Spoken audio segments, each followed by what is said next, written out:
7ই মে 2024 আজ কিন্তু গোটা ভারতবর্ষে যে চলতি লোকসভা নির্বাচন চলছে সেই নির্বাচনে কিন্তু তৃতীয় দফার ভোট শুরু হয়েছে আজকে সকাল 7টা থেকে, যা চলবে বিকেল 5টা পর্যন্ত। অর্থাৎ গোটা দেশে কিন্তু নির্বাচন প্রক্রিয়ার জন্য কিন্তু একটা পারদ তুঙ্গে রয়েছে, রাজনীতির জায়গায় সব সরগরম পরিস্থিতি। কিন্তু এই মুহূর্তে যেটা বড় খবর, তাপমাত্রার দাবদাহের মাত্রা কিন্তু অনেকটা নিম্নমুখী হয়ে পড়েছে। গত রবিবার থেকেই কিন্তু তাপমাত্রার পারদ কমতে শুরু করেছিল। আবহাওয়া দপ্তর, কলকাতার আলিপুর আবহাওয়া দপ্তর বা দিল্লির মৌসুম ভবন যেটা জানিয়েছিল যে গত রবিবারের পর থেকে কিন্তু গোটা দেশের পরিস্থিতি কিন্তু দাবদাহের পরিস্থিতি কিন্তু নিম্নমুখী থাকবে, এবং সেটা আলিপুর আবহাওয়া দপ্তরও জানিয়েছিল।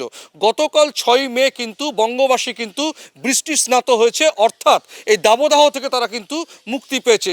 সেই আশাতেই তারা দিন অপেক্ষায় ছিল যে কবে বৃষ্টি নামে।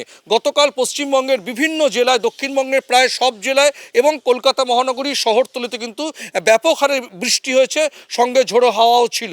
সেই জায়গা থেকে দাঁড়িয়ে তাপদাহের যে চরম সতর্কতা গত কয়েকদিন ধরে ছিল, গত 1 মাস ধরে দাবদাহের মধ্যে মানুষের দিন কাটছিল, সেই জায়গায় দাঁড়িয়ে কিন্তু আজকের আলিপুর আবহাওয়া দপ্তর যেটা জানিয়েছে, যে চরম সতর্কতা জারি করেছে, যে দক্ষিণবঙ্গের মোট 11টি জেলায় কিন্তু চরম সতর্কতা অর্থাৎ লাল সতর্কতা জারি রয়েছে। প্রবল বৃষ্টি এবং প্রবল কালবৈশাখীর ঝড় বইতে পারে, যা 50 থেকে 60 কিলোমিটার বেগে। এরকম পরিস্থিতি কিন্তু আগামী শুক্রবার এবং শনিবার পর্যন্ত চলবে, এবং প্রবল দুর্যোগের মধ্যেও পড়তে হতে পারে বৃষ্টির কারণে এবং কালবৈশাখীর ঝড়ে।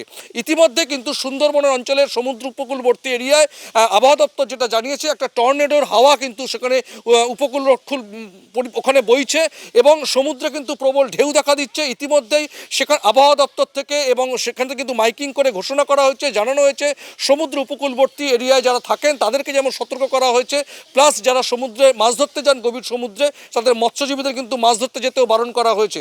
স্বাভাবিকভাবে কিন্তু দাবদাহ থেকে মুক্তি মিললেও এখন কালবৈশাখীর ঝড় এবং প্রবল বৃষ্টির সম্ভাবনা দেখা দিতে পারে। স্বাভাবিকভাবে বৃষ্টি নামলে তাপমাত্রা যেমন কমবে, কিন্তু সেই জায়গা থেকেও কিন্তু লাল সতর্কতা, যে চরম বিপর্যয়ের মুখে পড়তে পারে কলকাতা মহানগরী এবং দক্ষিণবঙ্গের জেলাগুলি।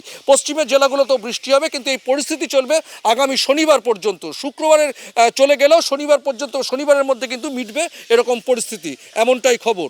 পরমাশিস ঘোষ রায়, RTV ইন্টারন্যাশনাল, কলকাতা।